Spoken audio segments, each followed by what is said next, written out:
بسم اللہ الرحمن الرحیم۔ السلام علیکم ورحمۃ اللہ وبرکاتہ۔ محترم ناظرین، دور نبوت کا بدترین فرعون ابو جہل اپنے زخموں سے چور جسم کے ساتھ موت کا منتظر تھا کہ اتنے میں حضرت ابن مسعود رضی اللہ عنہ وہاں پہنچے۔ آپ نے اسے داڑھی سے پکڑا اور گردن پر پاؤں رکھ کر جو زور سے دبایا تو ملعون کی آنکھیں پھٹ پڑی۔ کہا، اے دشمن خدا، تو فرعون سے بھی بدتر ہے۔ ابو جہل کی زبان کھینچی چلی آتی تھی مگر پھر بھی تمسخر اڑانے سے باز نہ آیا۔ دوستو، یہ وہی ابو جہل ہے کہ جس نے اپنی پوری زندگی پیارے آقا صلی اللہ علیہ وسلم کو اذیتیں دینے میں گزار دی۔ اس کی موت اور اس کی لاش کے عبرتناک انجام کا واقعہ بھی اسی طرح بھیانک ہے کہ جیسے فرعون و نمرود کی ہلاکت کے واقعات ہیں۔ چنانچہ حضرت عبد الرحمن بن عوف رضی اللہ عنہ کہتے ہیں کہ میدان بدر کے روز دو نوجوان لڑکے معاذ اور معوذ رضی اللہ عنہ میں سے ایک نے آ کر مجھ سے پوچھا، چچا جان، کیا آپ ابو جہل کو پہچانتے ہیں؟ میں نے سنا ہے کہ اس نے ہمارے آقا کریم صلی اللہ علیہ وسلم کو بہت دکھ اور اذیتیں پہنچائی ہیں۔ آج اگر وہ مجھے نظر آ گیا تو یا خود قتل ہو جاؤں گا یا اسے قتل کر کے دل کی بھڑاس نکال لوں گا۔ میدان بدر میں گھمسان کا رن تھا۔ جو ہی مجھے ابو جہل دور سے نظر آیا میں نے اس کی طرف اشارہ کر دیا۔ ابھی اشارہ ہی کیا تھا کہ دونوں لڑکے باز کی سی رفتار پر اس پر جھپٹ پڑے۔ ابو جہل اونٹ پر سوار پھرتیاں دکھا رہا تھا۔ انہوں نے جاتے ہی جو اس پر پہلا وار کیا تو اس کا پاؤں پڈلی سے جدا ہو گیا۔ ابو جہل کراہتا ہوا اونٹ سے نیچے گر پڑا۔ حضرت معاذ رضی اللہ عنہ فرماتے ہیں، ابو جہل کا بیٹا اکرمہ جو اس وقت یہ منظر دیکھ رہا تھا، اس نے بڑھ کر ایک وار کیا جو میرے بازو پر لگا، جسے میرا بازو کٹ کر جسم کے ساتھ لٹکنے لگا۔ میں اسی طرح لٹکتے ہوئے بازو سے لڑتا رہا، حتیٰ کہ جب اس نے مجھے تنگ کیا تو میں نے اسے اپنی ٹانگ میں دبا کر کھینچا اور جسم سے الگ کر دیا۔ موقع پاتے ہی حضرت معوذ رضی اللہ عنہ نے ابو جہل پر دوسرا وار کیا، اور وہ اس شدت کا تھا کہ ابو جہل کے جسم سے خون پلید کے فوارے پھوٹ پڑے۔ ابو جہل کو جو اس حالت میں دیکھا تو سمجھا کہ ملعون اپنے انجام کو پہنچ چکا، اور دونوں بارگاہ رسالت مآب صلی اللہ علیہ وسلم میں حاضر ہوئے اور تمام معرکہ عرض کیا۔ تبرہ میں ہے کہ ابو جہل ابھی تک مرا نہیں تھا بلکہ موت کے انتظار میں تڑپ رہا تھا۔ جب معرکہ بدر اپنے اختتام کو پہنچا تو پیارے آقا صلی اللہ علیہ وسلم نے صحابہ کرام کو حکم فرمایا، ابو جہل کو تلاش کرو۔ حضرت عبداللہ بن مسعود رضی اللہ عنہ بھی حکم کی تعمیل میں نکل کھڑے ہوئے۔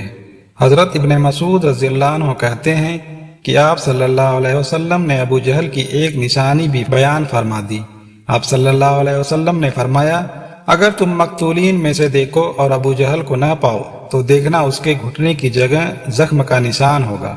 اور نشان اس طرح بنا کہ ایک مرتبہ میں اور ابو جہل عبداللہ بن جزعان کی دعوت میں گئے تھے۔ ہم دونوں لڑکپن میں تھے اور میں اس سے ذرا دبلا تھا۔ وہاں کچھ معاملہ ہوا جس کی وجہ سے میں نے اسے دھکا دے دیا، جس سے وہ زمین پر گر پڑا اور اس کے گھٹنے پر خراش لگی۔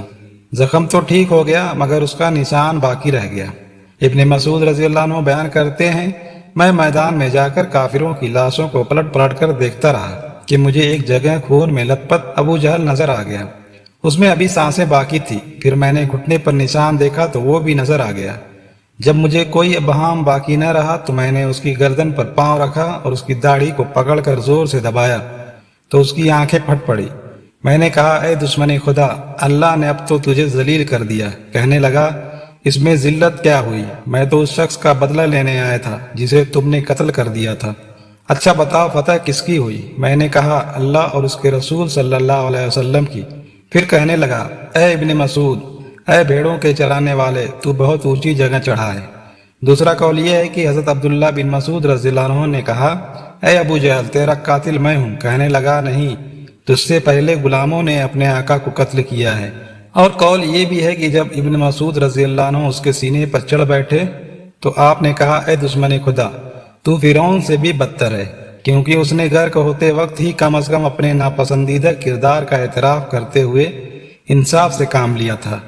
تیرا بھی وہی حال ہے، پھر بھی تو اس حالت میں گمراہی اور ضلالت پر اصرار کرتا ہے۔ اس کے جواب میں وہ ملعون کہنے لگا، تم اپنے آقا سے کہہ دو، اے محمد صلی اللہ علیہ وسلم، میں اس دنیا سے رخصت ہو رہا ہوں اور میرا تجھ سے بڑھ کر کوئی دشمن نہیں ہے۔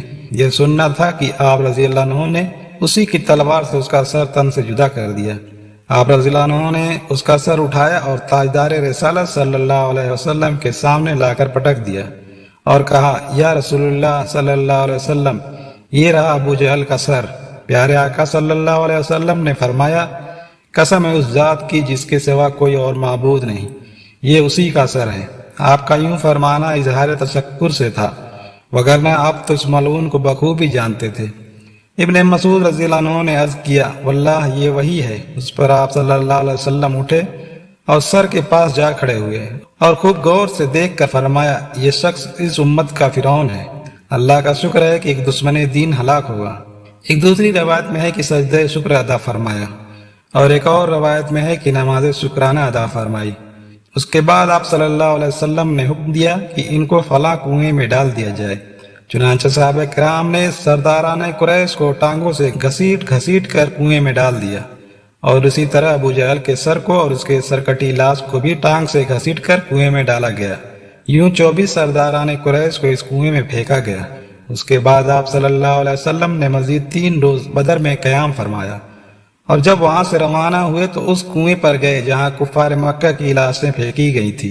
حضرت عائشہ رضی اللہ عنہا سے مروی ہے کہ آپ صلی اللہ علیہ وسلم نے وہاں کھڑے ہو کر فرمایا، اے کنویں والو، کیا تم نے اس وعدے کو جو اللہ نے تم سے کیا تھا ٹھیک پایا ہے؟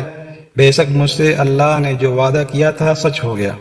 اور حضرت انس بن مالک رضی اللہ عنہ سے روایت ہے کہ آپ صلی اللہ علیہ وسلم نے وسط شب فرمایا تھا، اے کنویں والو، اے ابو جہل بن حشام، اے عتبہ بن ربیعہ، اے فلاں، اے فلاں، جو وعدہ تمہارے رب یعنی بتوں نے تم سے کیا تھا، کیا تم نے وہ ٹھیک پایا؟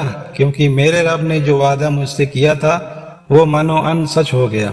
اس پر صحابہ کرام نے یا حضرت عمر رضی اللہ عنہ نے پوچھا، یا رسول اللہ صلی اللہ علیہ وسلم، آپ بے روح جسموں کے ساتھ باتیں کرتے ہیں؟ تو آپ صلی اللہ علیہ وسلم نے فرمایا، جو بات میں کہتا ہوں اسے تم ان سے کچھ زیادہ نہیں سنتے، البتہ ان میں جواب دینے کی استطاعت نہیں ہے۔ اور امام طبرہ نقل کرتے ہیں کہ محمد بن اسحاق کہتے ہیں، بعض علماء نے یہ بات بھی بیان کی ہے کہ جس روز آپ صلی اللہ علیہ وسلم نے گفتگو کی، آپ صلی اللہ علیہ وسلم نے فرمایا، اے کنویں والو، تم نبی کے اہل خاندان ہو کر اپنے نبی کے حق میں بدترین خاندان تھے۔ تم نے میری تکذیب کی حالانکہ دوسرے لوگوں نے میری تصدیق کی۔ تم نے مجھے گھر سے نکالا، دوسروں نے مجھے پناہ دی۔ تم نے مجھ سے جنگ کی، دوسروں نے میری مدد کی۔ اس کے بعد آپ صلی اللہ علیہ وسلم نے فرمایا، جو وعدہ تمہارے رب نے تم سے کیا تھا اسے تم نے سچ پایا، میں نے تو اپنے رب کے وعدے کو سچ پایا۔ ناظرین، یوں ابو جہل کی جہالت اور ظلمت کا دور اپنے اختتام کو پہنچا۔ بے شک اللہ کے ہاں ہر ظالم کے لیے دردناک عذاب تیار ہے جسے بچنا محال ہے۔ دعا ہے کہ اللہ تعالی ہمیں رسول اللہ صلی اللہ علیہ وسلم سے سچی محبت کرنے والا بنائے، آمین یا رب العالمین۔